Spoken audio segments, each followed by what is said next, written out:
গত বছরের ২৮ অক্টোবর নয়াপল্টনের সমাবেশে ফলাফল চূড়ান্ত হতো যদি পাল্টা মিছিল নিয়ে দাঁড়াতে পারতাম, কিন্তু সেদিন মৃত্যুর ভয়ে পারিনি। আজ শনিবার বিকেলে রাজধানীর নয়াপল্টনে দলের কেন্দ্রীয় কার্যালয়ের সামনে আয়োজিত সমাবেশে সভাপতির বক্তব্য বিএনপির স্থায়ী কমিটির সদস্য মির্জা আব্বাস এ কথা বলেন।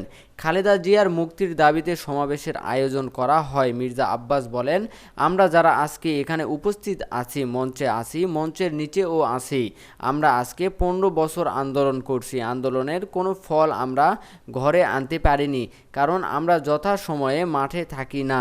বিএনপির স্থায়ী কমিটির এই সদস্য বলেন, ২৮ তারিখে ২৮ অক্টোবর যে আন্দোলন আমরা করেছিলাম, সেদিনই কিন্তু ফলাফল চূড়ান্ত হয়ে যেত যদি আমরা পাল্টা একটা মিছিল নিয়ে দাঁড়াতে পারতাম, কিন্তু কেন পারিনি? কারণ মৃত্যুর ভয় ছিল, রক্ত দেওয়ার ভয় ছিল। যদিও আমরা হাজার কণ্ঠে বলি, খালেদা জিয়া ভয় নাই, রাজপথ ছাড়ি নাই, খালেদা জিয়ার কিছু হলে জ্বলবে আগুন ঘরে ঘরে ইত্যাদি। খালেদা জিয়াকে আমাদের এই কথা শুনিয়ে লাভ নাই, আমাদের তৈরি হতে হবে।